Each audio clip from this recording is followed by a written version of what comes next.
A black man named Jamal West is wrongfully arrested by two racist police officers, Riley and Jenkins.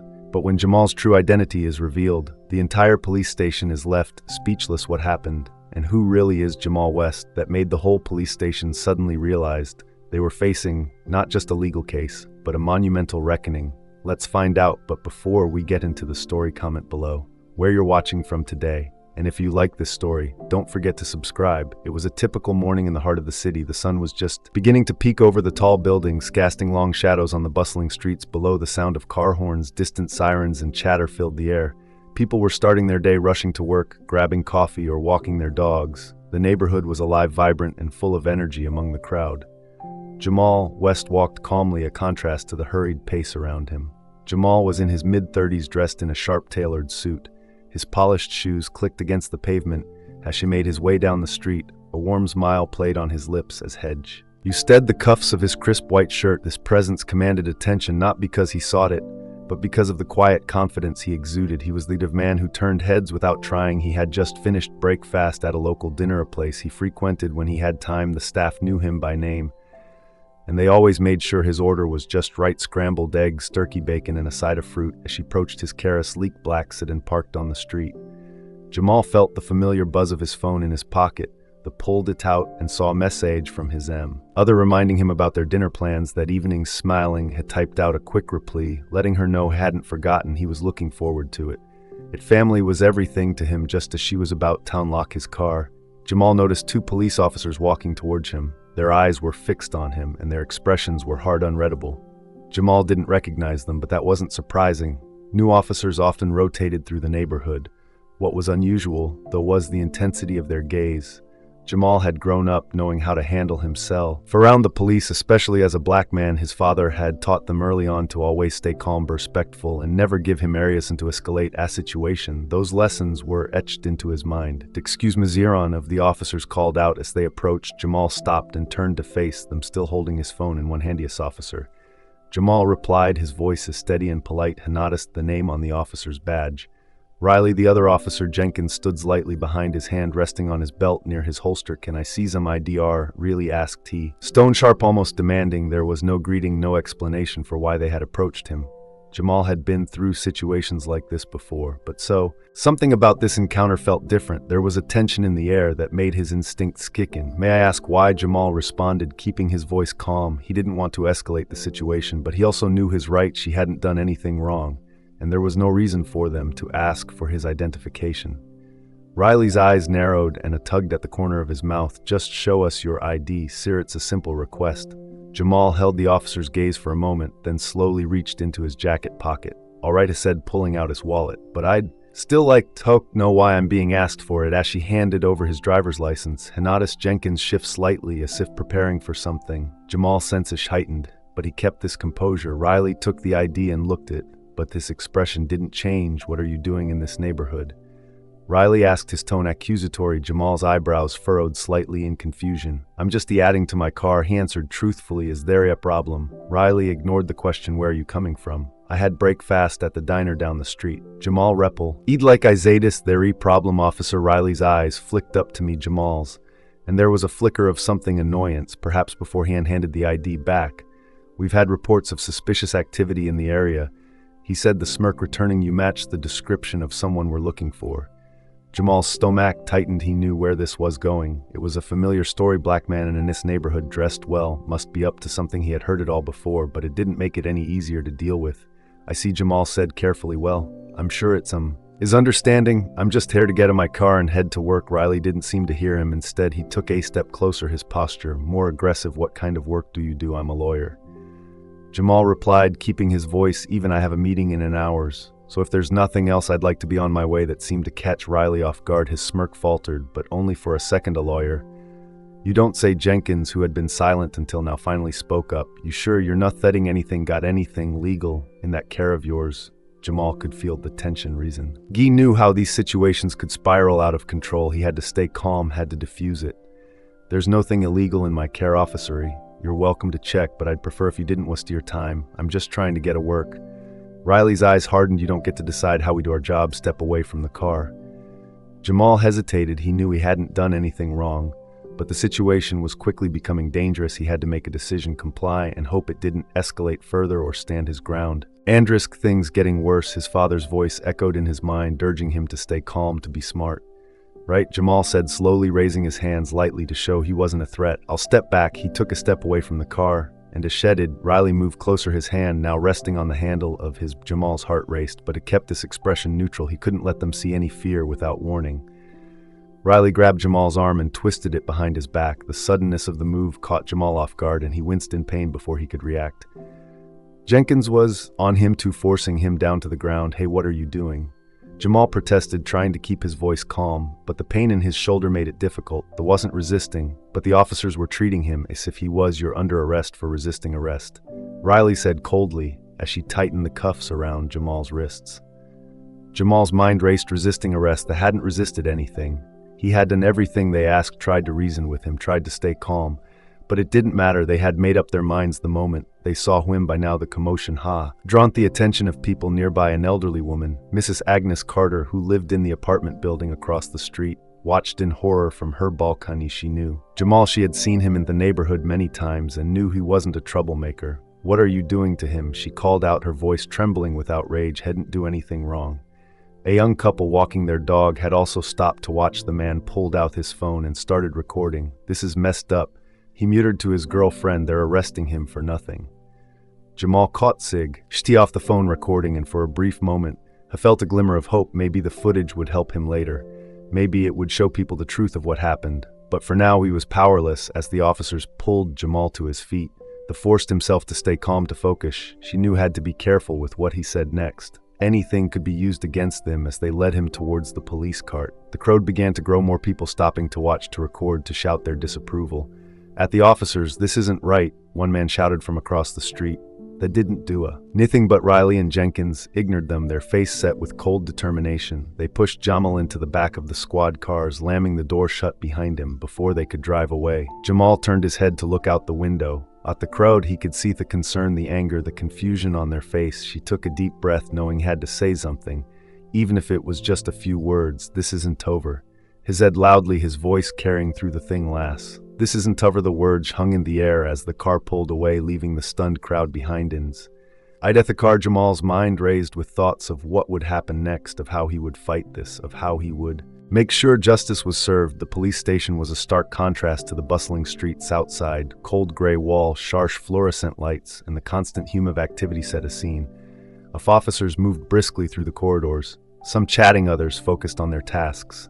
The station was busy, but there was an underlying tension in the air, the kind that made people speak in hushed tones and glance over their shoulders. Jamal West was led through the station's front doors, his hands still cuffed behind his back. Officer Riley and Officer Jenkins flanked him, their expressions unreadable as they passed through the booking area.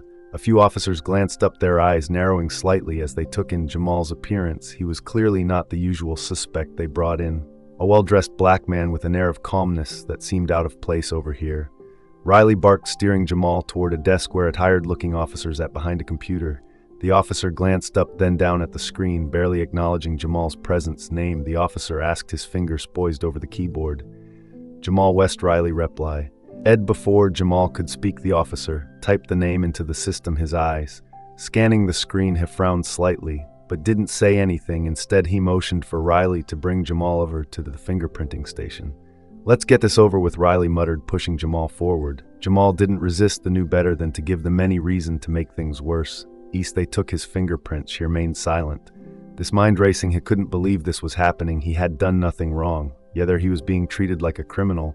But he knew he had to stay calm, had to think clearly. This wasn't the first time he had faced this kind of situation, and it likely wouldn't be the last. Once the fingerprinting was done, Riley and Jenkins led Jamal to a small holding cell at the back of the station. The cell was cramped with a narrow bench along one wall and a metal toilet in the corner. The air was thick with the smell of disinfectant and something else, something sour and unpleasant. They uncuffed him and shoved him inside. Make yourself comfortable. Jenkins neared, his voice dripping with sarcasm. You might be here for a while, Jay. Amal sat down on the bench, taking a deep breath. He didn't respond to the taunts. There was no point. They knew they were trying to provoke him, trying to get a reaction, but it wasn't going to give them that satisfaction. As Riley and Jenkins walked away, they exchanged a glance, a silent understanding passing between them. They had done their job, brought in another troublemaker, and now they could move on to whatever came next. But there was something about this arrest that no doubt Riley, something that made him uneasy. He couldn't quite put his finger on it, but the way Jamal had, and led himself, the calmness, the confidence, it didn't fit the profile of someone they usually picked up. Think he's a lawyer. Jenkins coughed as they walked back to the front desk, probably just another punk with a fancy suitie. Yeah, Riley muttered, though his mind was elsewhere. He wasn't so sure anymore. Something about Jamal was off, but it couldn't figure out what it was. He shook his head, trying to push the thought away. It didn't matter. They had their orders, and they had followed them. That was all there was to it. But as they reached the desk, a young officer who had been quietly observing the scene stepped forward. His name was Officer Stevens, and he had been with the department for only a few months. She was eager to prove himself, to show that he could handle the job, but he was also smarter than most gave him credit for. "Hey, Riley," Stevens called out, his voice low. "Can I talk to you for a second?" Riley glanced at him, frowning. "What is it, Stevens?" she stated, glancing around to make sure no one else was listening. "That guy you just brought in, Jamal West. I think I know who he is." Riley's frown deepened. "What are you talking about?" Stevens leaned in closer, lowering his voice even more. "He's a Women News article a few weeks ago. He's not just a lawyer, he's a civil rights attorney, a pretty big deal too. He's been involved in some major cases, high-profile stuff." Riley's eyes widened slightly, but had quickly masked his surprise. "Are you sure?" "Positive," Stevens replied. "I didn't recognize him at first, but when I heard the name it clicked. You might want to be careful with this one. If he's who I think he's, this could blow up in our face." Riley didn't respond immediately. He felt tan form in his stomach, but pushed down. This couldn't be true. They had arrested him fair and square. There was now he could be someone important, but the doubt was there now, nagging at him. "I'll handle it," Riley's curtly dismissing Stevens with a wave of his hand, but as she turned away, he couldn't shake the uneasy feeling that had settled in his chest. Stevens watched Riley walk off, then pulled out his phone. He quickly scrolled through his contacts, finding the number he needed. With a deep breath, had died praying he was making the right decision. The phone rang twice before a gruff voice answered. "Yeah, Captain," it's Stevens said, keeping his voice low. "We have a situation here at the station. I think you need to know about it." Meanwhile, back in the holding cell, Jamal sat quietly, his thoughts focused. He knew this wasn't just about him. This was about something bigger. He had been targeted, of that he was certain, but didn't know why. As she waited, he kept this composure, refusing to let the fear take over. He had been through worse, and he knew he would get through this too. An hour passed before anything happened. The door to the holding area swung open, and a woman stepped inside. She was in her late 30s, with sharp eyes and an air of authority that made everyone take notice. Her name was Lieutenant Kate Thompson, and she was new to the station, having been transferred from another precinct just a few weeks earlier. She was still getting to know the team, but she had already made it clear that she was not someone to be underestimated. Thompson's gazes swept over the room, taking in the officers going about their business. She spotted Riley and Jenkins at the front desk, talking quietly among themselves. Something about their demeanor caught their attention. She had learned to train her instincts, and right now they were telling her that something was off. "Riley, Jenkins," she called out, walking over to them. "What's going on here?" Riley looked up, surprised to see her. "Nothing much. I'm just another day." Thompson's eyes narrowed. "Really? Because I heard you brought someone in this morning. A man named Jamal West." Riley stiffened slightly, but quickly recovered. "Yes, ma'am, we did, and boob you. Hat waste the charges," hesked her, tongue calm, but probing, resisting arrest. Riley replied, his voice steady. "We had reason to believe he was involved in suspicious activity. When we questioned him, he refused to cooperate." Thompson raised an eyebrow. "Did he now?" Riley nodded. "Dead." "Yes, ma'am." Thompson didn't respond immediately. Instead, she studied Riley's face, as searching for any sign that he was lying. She had dealt with officers like him before, men who thought they could bend to rules as long as it suited them.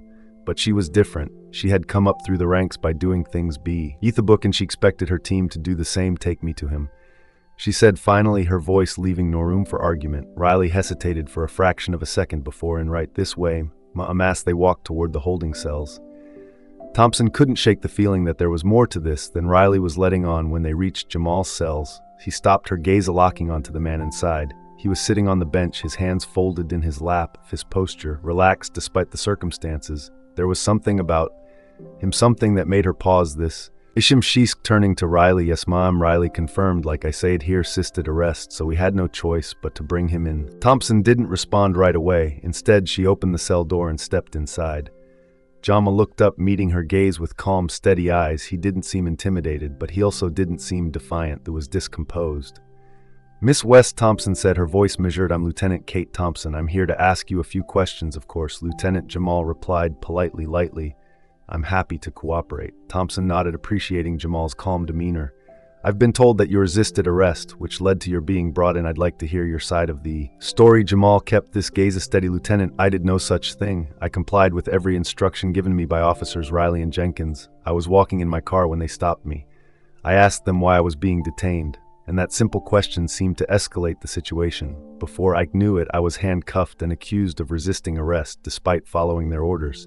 Thompson listened carefully here, his narrowing slightly as she processed Jamal's words. There was something about his tone, calm, measured, but with an underlying firmness that suggested he wasn't just another man trying to talk his way out of trouble. She turned to Riley, who was standing a few feet behind her, his expression carefully neutralist. That true, Riley? Thompson asked, her voice sharp. Did Miss comply with your instructions?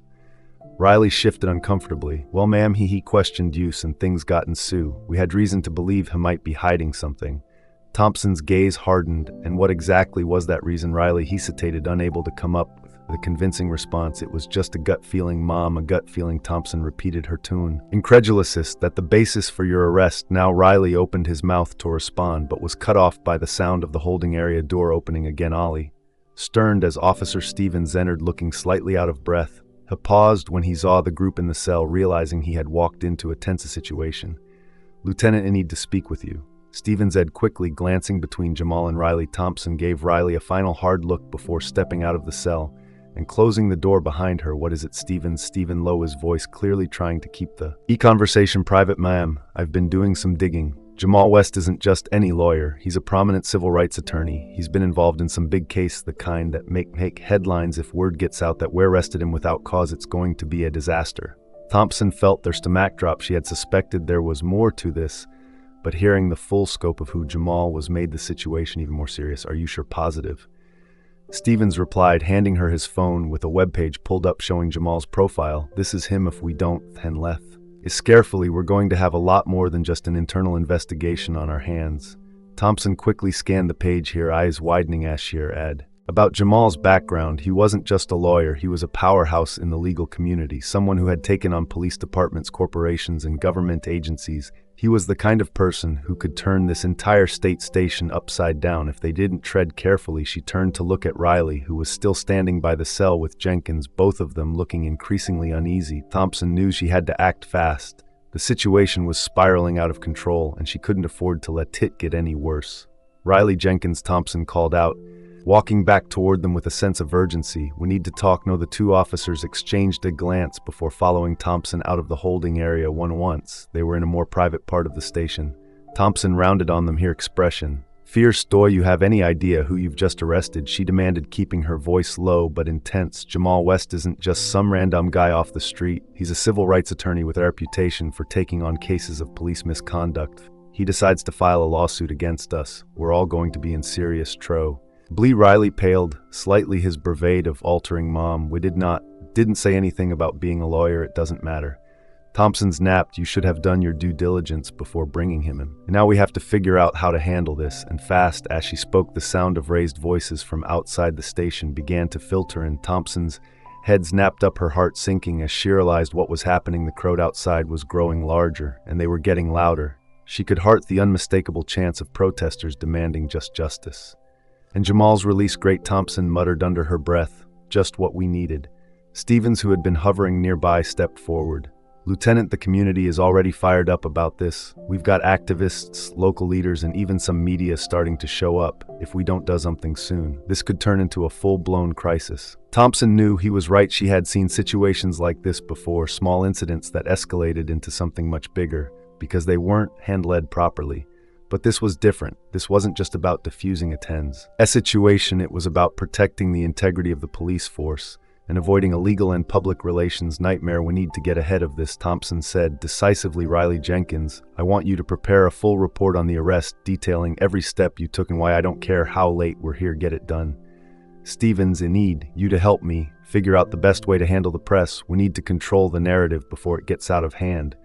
As the officers catered to carry out their orders, Thompson felt the weight of the situation pressing down on her. She had been at the station for a few weeks, and already she was dealing with a potential disaster, but she wasn't about to let this ruin her career or their reputation. Of her department inside the holding cell, Jamal remained seated, his mind racing as she listened to the commotion outside.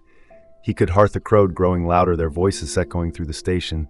He knew his family would be among them, along with the community leaders and activists who had always stood by him. They wouldn't let this gown answer. A sense of hope flickered in his chest, but he knew it was too soon to feel relieved. The police were still in control, and they could easily manipulate the situation to their advantage. He had seen it happen before, and he wasn't about to underestimate them. Back in the front of the station, the tension continued to build. Outside, the crowd had swelled to over 100 people with signs and banners demanding justice for Jamal. Reporters had arrived, their cameras strained on the scene, capturing every moment. The police station was becoming a flash symbol of the growing unrest in the community. Lieutenant Thompson watched the scene unfold from the station's front window. Her jaw clenched in frustration. She knew she had to do something, but she was walking at it. Trope one wrong move, and everything could explode. But if she did nothing, the situation would spiral out of control on its own. She turned to Stevens, who was standing beside her, looking equally concerned. "We need to release him," she said finally, her voice tight. "It's the only way to de-escalate this." Stevens nodded in agreement. "But how are we going to explain it to the media? They're not going to just accept that we let them go without an explanation." Thompson thought for a moment before answering. "We frame it as a misunderstanding, say that after reviewing the evidence we determined there was no basis for the arrest and decided to release him. We'll emphasize that we take these matters seriously and that we're committed to justice and fairness." It wasn't a perfect solution, but it was the best they had. With any luck, it would be enough to calm the crowd and prevent the situation from escalating further. Thompson knew it wouldn't be easy, but she had another choice. She had to think about the bigger picture, the department, her career, and the potential fallout if they didn't handle this properly. Thompson turned away from the window and headed back to the holding areas. She was determined to resolve this before it got any worse. As she walked through the station, she passed by Riley and Jenkins, who were furiously typing up their reports. She paused for a moment, her gaze hardening. "When this is over, we're going to have a long conversation about what went wrong here," she said coldly, "and trust me, it won't be pretty." Riley swallowed hard, nodding silently. He knew he was in deep trouble, but there was nothing he could do now except hope that Thompson could fix the mess they had created. When Thompson reached Jamal's cell, she opened the door, herself stepping inside with a measured calm. "Miss West, I've reviewed the situation, and it's clear that there was a misunderstanding. You're free to go." Jamal stood slowly, his expression guarded. "A misunderstanding, Lieutenantess, that what we're calling it." Thompson met this gaze, refusing to flinch. "I'm deeply sorry for what happened here today. It shouldn't have gone this far."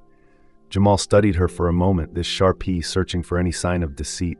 Finally he nodded. "I appreciate your apology, Lieutenant, but you should know that this isn't over." Thompson didn't doubt it. For a second she knew Jamal West was not the kind of man to let something like this slide, but for now their priority was getting him out of the station safely and diffusing the situation outside. She escorted Jamal out of the holding area, past the tense officers who avoided his gaze. They reached the front door. Thompson paused, taking a deep breath. "I'll do everything I can to make this right," she said quietly. Jamal nodded but didn't reply. He stepped outside with the crowd erupted into cheers at the sight of him. Cameras flashed and reporters shouted questions, but Jamal ignored them, walking calmly to Artie's waiting family and friends. As she embraced his loved ones, Thompson watched from the doorway, her expression unreadable. She knew this was only the beginning. Jamal West would not let this go quietly, and the ripple effects of today's events would be felt for a long time. But for now, the immediate crisis was averted. The crowd was dispersing. The reporters were packing up, and the tension that had gripped the station was beginning to ease. Thompson knew she still had a long road ahead to fix the damage done, but she was determined to face it. As Jamal walked away from the station, Heck knew this was just the start of a new battle. He had been wronged, but he also knew how to turn that wrong into something powerful. The truth would come out, and when it did, the police department and the town would never be the same. The tension in the police station had been palpable since Jamal West walked out the front doors. Lieutenant Kate Thompson couldn't shake the feeling that the situation was far from over. As he sat in her office reviewing the preliminary reports from officers Riley and Jenkins, her thoughts kept drifting back to the man they had arrested. Something about the way Jamal had handled himself, calm, composed, almost expectant, nagged at there. She had a gut feeling there was more to this story. Thompson wasn't one to ignore her instincts. If she had learned anything during her years on the force, it was to trust their intuition, especially when things didn't add up outside her office.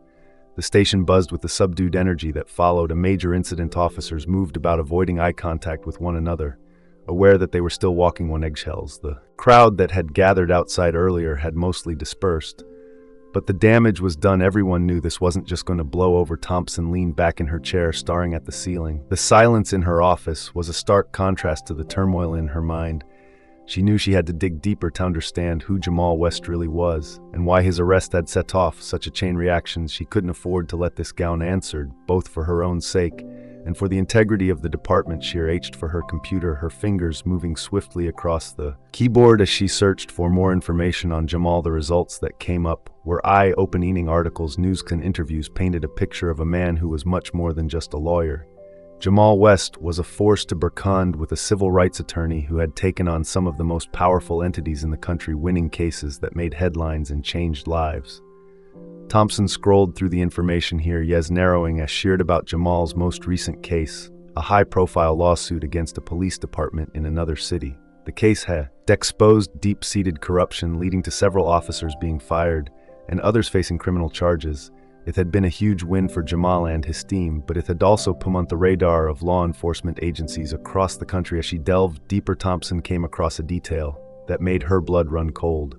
Jamal West had been involved in a federal investigation into systemic racism within law enforcement. The investigation had led to federal oversight of several police departments, and there were rumors that more departments were being scrutinized. To Thompson's heart pounded as she realized the implications. She quickly made a phone call to a contact she had in the FBI, someone she knew she could trust to give her information without blowing things out of proportion. The conversation was brief, but by the time she hung up, Thompson's suspicions had been confirmed. Jamal West was working undercover, gathering evidence for a federal case that could potentially bring down several high-ranking officials within the local law enforcement community, including her own department. Thompson sat back in her chair, her mind racing. This was far bigger than she had imagined. Jamal hadn't just been in the wrong place at the wrong time. He had been targeted, and the officers who arrested him had unknowingly walked right into a trap. If this got out, it would be a scandal of epic proportions. She knew she had to confront Riley and Jenkins. But first, she needed more information. She spent the next hour piecing together everything she could about Jamal's work, his connections, and the ongoing federal investigation. The more she uncovered, the more convinced she became that the situation was more dangerous than anyone realized. Finally, Thompson stood up, taking a deep breath.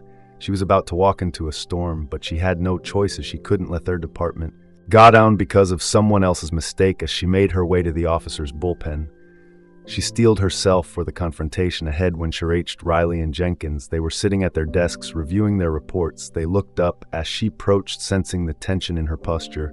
Lieutenant Riley greeted her, his stone guarded. "Is there something you need?" Thompson crossed her arms, fixing them with a hard stare.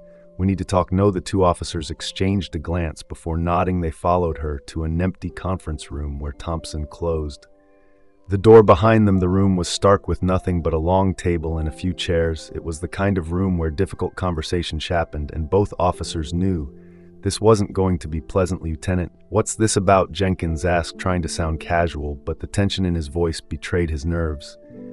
Thompson didn't waste any time. "Who Jamal West is?" Riley's eyes widened, and Jenkins stiffened. Neither of them said anything, but Thompson could see the flicker of panic in their expressions. They hadn't known who they were dealing with. "And now, what's coming back to haunt them? Do you have any idea what kind of trouble you've caused?" Thompson continued, her voice low and dangerous. "Jamal West is a civil rights attorney and a federal asset that's been working undercover to gather evidence on police corruption, evidence that could implicate this department." Riley's face drained of color.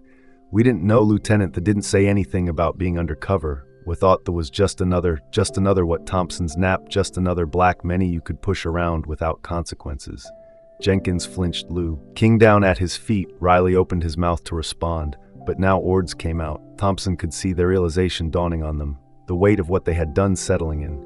"You two have put us all at risk," Thompson said, her tone high. "Not just the department, but the entire city. If this investigation blows up, we're all going down with it." Riley finally found his voice. "Lieutenant, we didn't know. We were just following protocol." "Protocol?" Thompson cut him off, her voice rising. "What protocol? You arrested a man without cause. You treated him like a criminal, and now we're in the mid Leo federal investigation that could destroy everything we've worked for. This isn't just about you anymore. This is about the entire department. Jenkins looked like he was about to be sick. What doubt on our lieutenant before Thompson could answer the door to the conference room burst open and Chief of Police. Frank Daniels stormed in his face, was flushed with anger, his eyes blazing as she took in the scene before him. Lieutenant Thompson, he barked, his voice booming. What the hell is going on here? Thompson straightened, meeting the chief's furious gaze. Chief, we have a serious problem. Jamal Westis. I know exactly who Jamal Westis. Chief Daniels interrupted, his voice dripping with venom. And I know exactly what kind of messy you've made. Thompson blinked in surprise. Chief Izez, Avit Daniels napped, cutting her off again.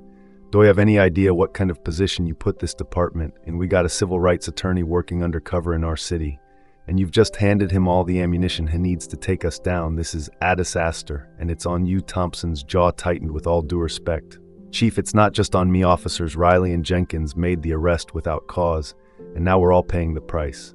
Daniel's eyes flicked to Riley and Jenkins, his expression hardening. We'll deal with him later. Right now, we need to focus on damage control. Thompson nodded, trying to stay composed. I've already started looking into the situation. There's a federal investigation into systemic racism within law enforcement, and it's tied to recent federal oversight of local police. Jamal West has been gathering evidence for that investigation, and if we'd handle this carefully, it could destroy us. Daniel's anger simmered just beneath the surface, but he kept it in check. What's our next move? Before Thompson could respond, here was a knock on the conference room door. A young officer poked his head in, looking nervous. Chief Lieutenant, there's someone here to see you. He says it's urgent. Daniels frowned. Who is it? The officers wallowed. A federal agent. This name is Willie. The room fell silent as the weight of those words settled in. Thompson exchanged a glance with the chief. This was the moment they had been dreading. Send him. And Daniels ordered, his voice tight. The young officer nodded and disappeared down the hallway.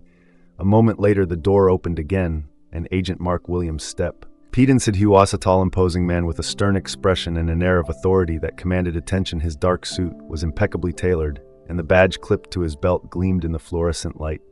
Chief Daniels, Lieutenant Thompson. Agent Williams greeted them curtly, his eyes scanning the room. We need to talk. Daniels squared his shoulders, trying to maintain control of the situation.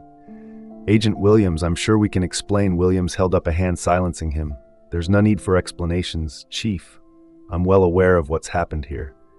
Let me be clear, this is a very serious matter. Thompson felt their pulse quicken as she studied the agent. There was no mistaking the severity in his tone. Whatever was about to happen, it was going to be significant. Jamal West is set in a federal investigation.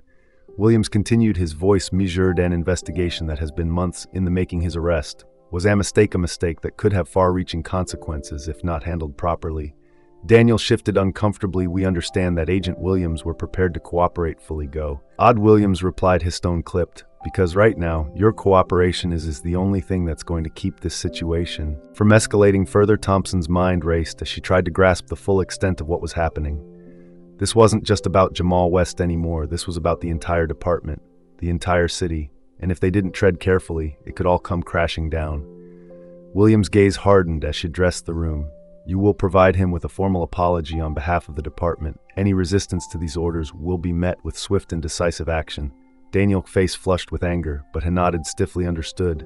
Williams turned to Thompson, his expression unreadable. Lieutenant, expect you to oversee this personally. Make sure there are no further incidents.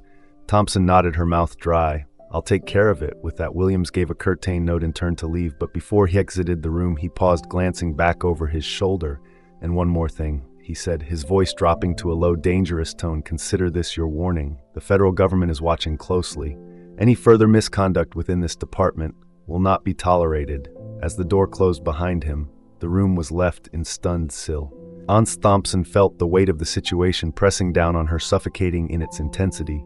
She knew the road ahead was going to be treacherous, but she also knew she had no choice but to navigate it. The atmosphere at the police station was heavy with tension as the day wore on. The events of the morning had set off a chain reaction that Noon could have anticipated, and now everyone was waiting to see what would happen next. The news of Jamal West's wrongful arrest had spread like wildfire, igniting outrage not just within the community, but across the entire city. Protest shade erupted outside the station, with activists, community leaders, and concerned citizens demanding justice. Inside, Chief Frank Daniels was trying to salvage what was left of his reputation.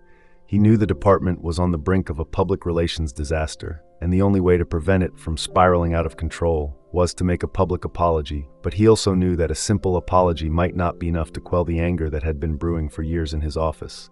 Chief Daniels at his desk, staring at the phone. His hands trembled slightly as she picked. Edge up the receiver, dialing the number for the public relations team. He needed to prepare a statement, something that would show the community that the department was taking this seriously, but deep down he knew that no amount of carefully crafted words could undo the damage that had been done. When the team answered, Daniels spoke in a low measure tone. "I need you to draft a public apology. We're going to address the media outside the station this afternoon." "Understood, Chief. We'll prepare something immediately." The voice on the other and replied. Daniels hung up.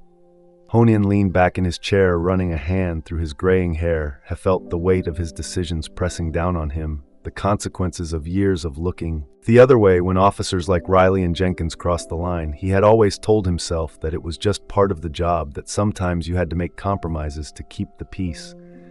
But now those compromises were coming back to haunt them. A knock on the door pulled Daniels from his thoughts. Lieutenant Kate Thompson stood in the doorway, her expression tense but determined. She said, "Chief Jamal West is waiting outside with the crowd." Daniels nodded, forcing himself to stand. "I'm going out there to make the apology." Thompson hesitated, then stepped forward. "Chief, I need to tell you something before you go out there." Daniels raised an eyebrow. "What is it, Thompson?" She took a deep breath. "I've uncovered evidence of systemic corruption within the department. Bribery, cover-ups, racial profiling. This goes beyond just Riley and Jenkins. It's been happening for years, and it's been swept under the rug." Daniels felt a chill run down his spine. "You sure?" Thompson nodded. "I've already started gathering the evidence with Jamal's help and the federal oversight team. We can start cleaning up this mess, but it's going to be a long and difficult process." Daniels exhaled slowly, his shoulders sagging under the weight of her words. "Then we do what we have to do. It's time to face the consequences of our actions." Thompson gave a small note of approval. "I'll back you up out there. Chief, we need to show the community that we're serious about change." Daniels didn't reply, but the look in his eye said everything he knew. This wasn't just about saving face anymore. This was about survival. If they didn't act, now the entire department could be dismantled together. They walked out of the office and headed toward the front of the station. As they approached the doors, they could hear the sound of the crowd outside, angry voices demanding justice, chanting for accountability. Daniels felt his stomach knot with anxiety, but he kept his expression neutral as she pushed open the doors and stepped out into the sunlight. The crowd fell silent as they saw him, cameras clicking, microphones thrust forward. Reporters called out questions, but Daniels ignored them, focusing on the podium that had been set up for the press conference. He could see Jamal standing among the crowd, his expression unreadable, his presence commanding attention. Daniels cleared his throat and stepped up to the microphone. Adjusting it slightly, he could feel the eyes of the crowd on him, judging him, waiting to see what he would say. "Good afternoon," he began, his voice is steady but strained. "Start by acknowledging the events took place earlier today. The arrest of Mr. Jamal West was a mistake, one that should never have happened. I take full responsibility for what occurred, and I want to offer my sincerest apologies to Ma West and to the community." The crowd murmured, a mixture of skepticism and danger rippling through the air. Daniels could feel the pressure building, the weight of decades of mistrust bearing down on him. Recognized that this incident is part of a larger problem, Daniels continued, his tone somber, "a problem that has persisted for far too long within our department. I want to assure you all that we're committed to addressing these issues, head one effective immediately. Officers Riley and Jenkins have been suspended, pending an internal investigation. We will be conducting a thorough review of our practices and procedures, and we will work closely with federal oversight to ensure that we're holding ourselves to the highest standards of accountability." The crowd was quiet now, listening intently, but Daniels could see the doubt in their eyes, the wariness that came from years of broken promises. "I know that words alone are not enough." Daniels said, his faltering slightly. "We have a lot of work to do to rebuild the trust that has been lost, but I want you to know that we're committed to making the necessary changes. We will work with community leaders, activists, and organizations to create a department that serves and protects everyone, regardless of race or background." He paused, searching for the right words to end a statement, but before he could continue, Jamal West stepped forward, raising a hand to stop him. "Chief Daniels," Jamal said, his voice calm but firm, "I appreciate the apology, but this isn't just about words, this is about action. True justice goes beyond a public apology. It requires real change, real accountability, and real commitment." Daniels nodded slowly, stepping back from the microphone. He knew that Jamal was right. Apology was just the beginning, and their real work was still ahead of them. Jamal turned to face the crowd, his presence commanding their full attention. "We've heard apologies before," he said, his voice carrying over the crowd. "But what we need now is a commitment to real lasting change. We need to hold those in power accountable for their actions. And we need to work together to create a system that treats everyone with fairness and dignity." The crowd erupted in applause, voices rising in agreement. Jamal's words resonated with them, cutting through the anger and frustration. "I've been building for so long. This isn't just about what happened to me." Jamal continued, his voice is strong and clear. "This is about all of us. It's about every person who has been wronged by a system that's supposed to protect them. It's about making sure that no one else has to go through what I went through, and it's about ensuring that justice is not just a word, but a reality." The crowd cheered, and Jamal paused, letting the energy of the moment hover him.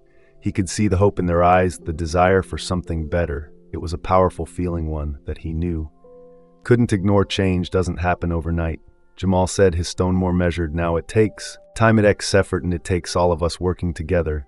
But I believe that we can make it happen. I believe that we can build a better future, not just for ourselves, but for the generations that will come after you, says the applauses welled. Jamal stepped back from the podium, his message delivered. The crowd's response was overwhelming, a surge of support that filled him with determination. He knew this was just the beginning of a long and difficult journey, but he was ready for it. He was ready to lead the fight for justice, to hold those in power accountable, and to ensure that the voices of the marginalized were heard. As Jamal made his way through the crowd, embracing friends and supporters, Lieutenant Thompson watched from the steps of the stations. She felt a mixture of relief and resolve, relief that the immediate crisis had been averted, and resolve to see the changes through. She knew that the department had a long road ahead, but with people like Jamal West leading the charges, she believed they could make it. Thompson turned to Chief Daniels, who was still standing by the podium, his expression a mixture of exhaustion and determination. "In nation, we have a lot of work to do," he said quietly. Daniels nodded, his eyes fixed on the crowd. "But we'll get through this." As the crowd began to disperse, Thompson noticed a figure lingering at the edge of the gathering. The man was tall, dressed in a dark suit with an air of quiet authority. He watched Jamal with an intense gaze, his expression unreadable. Curious, Thompson made her way over to the man. "Can I help you?" Yes. The man turned to her, his eyes sharp and focused. "I'm here to speak with Miss West," he said, his voice low and controlled. "I have a message for him." Thompson frowned, studying the man more closely. There was something about him that put her wonder, something she couldn't quite place. "Who are you?" The man smiled slightly, but the warmth didn't reach his eyes. "Just someone who has a vested interest in seeing justice done." Before Thompson could respond, the man turned and walked toward Jamal, disappearing into the crowd. She watched him go, a sense of unease settling in her gut. Whoever he was, she had a feeling this wasn't the last time they would see him. As the sun began to set, casting long shadows across the station steps, Thompson knew that the events of the day were just the beginning. The fight for justice was far from over, and the road ahead was filled with uncertainty. But for the first time in a long time, she felt a glimmer of hope. Hope that maybe, just maybe, they could finally start make things right across the city. In a small community center, another important meeting was taking place. Jamal sat at a table surrounded by a diverse group of individuals, community leaders, activists, legal experts, and concerned citizens. They were hammering out the details of the community justice initiative, debating strategies and priorities. "We need to focus," one education argued. Maria Hernandez, a local school teacher, "If we want lasting change, we have to start with the youth." "I agree," said Dr. James Carter, a sociology professor at the City University. "But we can't ignore the immediate needs of those currently suffering under an unjust system. We need a multi-pronged approach." Jamal listened carefully to each perspective, taking notes and asking questions. He was impressed by the passion and expertise in the room. This was exactly what had hoped for, a collaborative effort that drew on the strengths of the entire community. As the meeting progressed, they began to form concrete plans. They would establish a legal aid clinic to provide free representation to those who couldn't afford it. They would develop a community oversight board to work alongside the police department's internal affairs division. They would create educational programs for schools and community centers, focusing on civil rights, civic engagement, and conflict resolution. By the time the meeting adjourned, everyone felt energized and focused. They had a long road ahead, but they had taken the first steps together. As the weeks turned into months, the city began to see small but significant changes. The police department, under the watchful eye of Lieutenant Thompson, and the newly established oversight board implemented new training programs focused on de-escalation techniques and cultural sensitivity. Officers like Stevens, who had shown a genuine desire to improve, were given opportunities to work directly with community leaders and social workers. The Community Justice Initiative, meanwhile, had hit the ground running. Their legal aid clinic had Eddie taken on dozens of cases, providing representation to individuals who had been wrongfully arrested or subjected to police misconduct. The educational programs were being piloted in several schools with plans to expand citywide, but perhaps the most significant change was in the atmosphere of the city itself. There was a sense of engagement of people coming together to address long-standing issues. Neighborhood watch groups were collaborating with police officers to improve safety without resorting to racial profiling. Community forward being held regularly, providing a platform for open dialogue between citizens and local officials. Of course, it wasn't all smooth sailing. There were still incidents of misconduct, still moments of tension and mistrust. Change was a slow process, and there were those who resisted a Tate return. But the difference now was that there were systems in place to address these issues, to hold people accountable, and to keep pushing forward 6 months after the incident that had sparked it all. Jamal found himself back at the police station this time. However, he wasn't there as a suspect or a victim, but as a partner. He had been invited to speak at a training session for new recruits to share his perspective and help shape the next generation of officers. As she walked through the halls, Jamal couldn't help but reflect on how much it changed. The atmosphere in the station was different. There was still the bustle of activity, but there was also a sense of openness that hadn't been there before. Officers greeted him with nods of respect, some even stopping to shake his hand. Lieutenant Thompson met them at the door to the training room. "Thank you for coming, Miss West," she said, extending her hand. "I think your perspective will be invaluable for these recruits." Jamal shook her hand, noting the genuine warmth in here. "As I'm glad to be here," he replied, "and please call me Jamal." As they entered the room, Jamal saw rows of young faces looking up at them. Some seemed curious, others bit wary. He understood their hesitation here presented a challenge to the way things had always been done, but he also saw in them the potential for real change. "Good morning," he began, his voice calm and steady. "My name is Jamal West, and I'm here to talk to you about justice. Not just the kind of justice you'll be sworn to uphold, but the kind of justice that goes beyond bad. Jisan courtrooms, the kind of justice that's about treating every person you encounter with dignity and respect." As she spoke, sharing his experiences and insights, Jamal could see the recruits listening intently. They asked thoughtful questions, engaged in respectful debate, and seemed genuinely interested in learning how to be better officers after the session. As Jamal was gathering his notes, one of the recruits approached him. She was young, barely out of her teens, with a determined set her jaw. "Miss West," she said, her voice as lightly. "He sidn't. I just wanted to thank you for coming today. I joined the force because I wanted to make a difference, to help people. But after everything that's happened, I started to wonder if I was making a mistake. Listening to you today, it reminded me why I'm here." Jamal smiled, touched by her sincerity. "What's your name?" "Hesk Sarah," she replied. "Sarah Johnson." "Well, Sarah," Jamal said, "I'm glad you're here. The department needs people like you, people who want to make a difference, who are willing to question and learn. Don't lose spirit." As Sarah walked away, Jamal felt a surge of hope. It was people like her Elized, who would ultimately determine whether the changes they were fighting for would last. Later that evening, Jamal sat in his office at the Community Justice Initiative, reviewing case files and reports. The work was never ending, but I found it deeply fulfilling. Each small victory, each life improved, made all the long hours and sleepless nights worth it. A knock on the door interrupted his thoughts. She looked up to see Maria Hernandez, the teacher who had been instrumental in developing their educational programs. "Jamal," she said, excitement evident in her voice. "I just got out of a meeting with the school board. They've approved our curriculum for all high schools in the district." Jamal stood up, a broad smile spreading across his face. "That's fantastic news, Maria. Your hard work is really paying off." Maria beamed, but then her expression turned more serious. "It's all of our hard work, Jamal. None of this would be happening without you, without what you went through." Jamal shook his head.